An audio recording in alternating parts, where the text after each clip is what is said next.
Hello guys, welcome to your own YouTube channel Be Prudent. This is Muskan Pervez and I'm here to explain the each and every concept of morphology of flowering plant class 11. So if you like the video, so please subscribe the channel. Let's start the explanation in Hindi. सो हम लोग हिंदी में पढ़ते हैं कि parts of flower के कितने कितने parts होते हैं। तो हर फ्लावर के नॉर्मली 4 पार्ट्स होते हैं, जैसे कि कैलिक्स हो गया, कोरोला हो गया, एंड्रोशियम हो गया एंड गाइनोशियम हो गया। अब हम कैलिक्स के बारे में पढ़ते हैं कि कैलिक्स क्या है। कैलिक्स क्या होता है? आउटर मोस्ट हमारा जो पार्ट होता है फ्लावर का उसको होता है, और उसके मेंबर्स को हम लोग सेपल्स भी कहते हैं। जनरली जो सेपल्स होता है उसका कलर क्या होता है? ग्रीन होता है, लीफ लाइक का होता है, और उसका फंक्शन क्या होता है कि वो फ्लावर्स को बर्ड स्टेज में, जब फ्लावर अपने बर्ड स्टेज में होते हैं तो वो फ्लावर्स को प्रोटेक्ट करता है। कैलिक्स को हम लोग गैमोसेपलस कहेंगे जब हमारे कैलिक्स यूनाइटेड होंगे, और हम उनको पॉलीसेपलस कहेंगे अगर हमारे कैलिक्स जो होंगे यानी कि जो सेपल्स होंगे हमारे फ्री फॉर्म में होंगे। अब हम कोरोला के बारे में पढ़ते हैं। कोरोला बनता है हमारे पेटल से, बहुत सारे पेटल्स को मिला के हमारा कोरोला बनता है। पेटल्स का जो कलर होता है वो यूजुअली ब्राइट होता है। क्यों ब्राइट होता है? ताकि वो इंसेक्ट्स को अपनी तरफ अट्रैक्ट कर सके पॉलिनेशन के लिए। जिस तरह कैलिक्स होता है ठीक उसी तरह कोरोला भी गैमोपेटलस हो सकता है अगर वो यूनाइटेड है तो, और पॉलीपेटलस हो सकता है अगर वो फ्री है तो। शेप और कलर कोरोला का अलग अलग प्लांट में अलग अलग कलर का होता है। कोरोला कहीं पे ट्यूबुलर फॉर्म में हो सकता है, कहीं बेल शेप में हो सकता है, कहीं फनल शेप में हो सकता है, और कहीं व्हील शेप में हो सकता है। अब हम लोग चलते हैं एस्टिवेशन की तरफ कि एस्टिवेशन क्या है। तो हम समझेंगे कि the mode of arrangement of sepal और petal in a floral bud with respect to other members of the same whorl is known as aestivation. तो कहना क्या चाहता है कि सेपल और पेटल्स का अरेंजमेंट किस तरह से हुआ है एक फ्लावर के अंदर, अदर मेम्ब्रेन जो फ्लावर का अदर पार्ट्स को मद्देनज़र रखते हुए सेपल और पेटल्स की अरेंजमेंट किस तरह से है फ्लावर के अंदर, उस प्रोसेस को हम लोग कहते हैं, उस मोड को हम लोग एस्टिवेशन कहते हैं। बहुत तरह के एस्टिवेशन होते हैं, जैसे कि वेलवेट एस्टिवेशन हो गया, ट्विस्टेड हो गया, इम्ब्रिकेट हो गया, वैक्सिलरी हो गया। तो अब हम लोग एक एक करके इनको डिटेल में देखते हैं। जब सेपल और पेटल रोल जस्ट एक दूसरे को टच करते हैं उसके मार्जिन पे, तो उस तरह के हम लोग एस्टिवेशन को क्या कहते हैं? वो विदाउट ओवरलैपिंग होता है, तो उस तरह के हम लोग एस्टिवेशन को वेलवेट कहते हैं। इस तरह के एस्टिवेशन आपको कैलोट्रोपिस में देखने को मिल सकता है। अगर एक मार्जिन यानी कि एक मार्जिन ओवरलैप कर रहा है दूसरे को, जैसे कि आप चाइना रोज़ में देख सकते हो, लेडीज़ फिंगर में देख सकते हो, कॉटन में देख सकते हो, तो इस तरह के एस्टिवेशन को हम लोग ट्विस्टेड कहते हैं।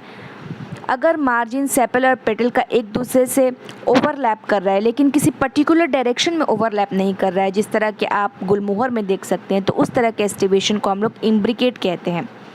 और कुछ पीज़ में और बीन्स वगैरह में 5 तरह के पेटल्स होते हैं। जो लार्जर पेटल्स होता है वो 2 लेटरल पेटल्स को क्या करता है? ओवरलैप कर लेता है, ठीक है, एंटीरियर पेटल में। इस तरह के एस्टिवेशन को हम लोग वैक्सिलरी एस्टिवेशन कहते हैं, और इन चारों का डेमोन्स्ट्रेशन आपको देखने को मिल रहा है। ये ए वाला जो है ये वेलवेट है, बी वाला जो है वो ट्विस्टेड है, सी वाला जो है वो इम्ब्रिकेट है, और डी वाला जो है वैक्सिलरी है। और इनके एग्जाम्पल्स भी आप लोग को याद कर लेने हैं। Okay, clear? सो हम लोग आगे बढ़ते हैं। हमारी वीडियो बहुत ही छोटी रहेगी, बट आई मेक श्योर कि आप लोग को समझ में आ जाए। अब हम एंड्रोशियम देखते हैं। एंड्रोशियम किस चीज़ से बना होता है? स्टामिन से। Androecium is composed of stamen. Her stamen represent करता है male reproductive organ, consist of male reproductive organ को ये रिप्रेजेंट करता है, और इसके पास स्टॉक होता है जिसको फिलामेंट कहते हैं, और एंथर भी होता है। जितने भी एंथर होते हैं वो बाइलोब्ड होते हैं, और हर लोब में 2 चैम्बर होते हैं जिनमें पॉलन सैक होता है, ठीक है, 2 chamber pollen sac. Pollen grain जो होता है वो कहाँ प्रोड्यूस होता है? Pollen grain generally pollen sac में प्रोड्यूस होता है। एक स्टेरलाई स्टैमिन को हम लोग स्टेमिनॉइड कहते हैं, ठीक है, स्टेरलाई स्टेमिनॉइड कहते हैं। स्टैमिन ऑफ फ्लावर में भी यूनाइटेड, स्टैमिन में जो फ्लावर होगा वो यूनाइटेड भी हो सकता है अदर मेंबर्स के साथ, जैसे कि पेटल्स के साथ, और अपने आप में भी। तो जब स्टैमिन अटैच होता है पेटल्स के साथ तो उसको हम लोग इपीपेटलस कहते हैं। क्या कहते हैं? इपीपेटलस, जैसे कि हम ब्रिंजल में देख सकते हैं। और इपीफाइलस कब कहते हैं? जब वो पेरिंथ के साथ अटैच होता है, जैसे कि फ्लावर लिली में हम देख सकते हैं। The stamen in a flower में आइदर रिमेन फ्री। स्टामिन में अगर फ्लावर में स्टामिन फ्री हो सकता है, अगर स्टामिन फ्री है तो उसको हम पॉलीएंड्रस कहेंगे, और अगर बहुत सारे से यूनाइटेड है तो उसको हम लोग, और वो यूनाइटेड भी हो सकता है। अगर एक ब्रांच से, एक बंच या एक बंडल से अगर वो यूनाइटेड है तो उसको मोनोडेल्फस कहेंगे, जैसे कि चाइना रोज़ में है। और अगर दो से है तो उसको डाईडेल्फस कहेंगे। और अगर दो से ज़्यादा से है तो हम पॉलीडेल्फस कह सकते हैं, जैसे कि साइट्रस में। इनके लेंथ जो है वो वराई करते हैं फ्लावर टू फ्लावर। अब हम गाइनोशियम देखेंगे। गाइनोशियम जैसे एंड्रोशियम मेल पार्ट को रिप्रेजेंट करता था, मेल रिप्रोडक्टिव पार्ट को, वैसे ही गाइनोशियम हमारा फीमेल रिप्रोडक्टिव पार्ट को रिप्रेजेंट करती है। और ये एक और एक से ज़्यादा कार्पेल से मिलके बनी होती है। कार्पेल कंसिस्ट करता है mainly 3 parts, stigma, style, ovary. Ovary जो होता है वो इनलार्ज बेसल पार्ट होता है on which long elongated tube होता है, जिसको हम स्टाइल कहते हैं। स्टाइल क्या करती है, ओवरी को स्टिग्मा से कनेक्ट करती है। अब स्टिग्मा क्या होता है, स्टिग्मा जो होता है यूजुअली स्टाइल के टिप में प्रेजेंट होता है और ये रिसेप्ट करता है, पॉलन ग्रेन को एक्सेप्ट करता है। जितने भी ओवरीज होते हैं वो बियर करते हैं ओव्यूल्स, जो कि अटैच होते हैं फ्लैटेंड कुशन लाइक प्लासेंटा से। जब एक या एक से ज़्यादा कार्पेल प्रेजेंट होते हैं तो वो फ्री भी हो सकते हैं और वो यूनाइटेड भी हो सकते हैं। अगर वो फ्री है तो उनको हम एपोकार्पस कहेंगे, और अगर वो यूनाइटेड है, एक दूसरे से फ्यूज़ है, तो उनको हम सिनकार्पस कहेंगे। सिनकार्पस जैसे कि मस्टर्ड या टोमेटो में देख सकते हो।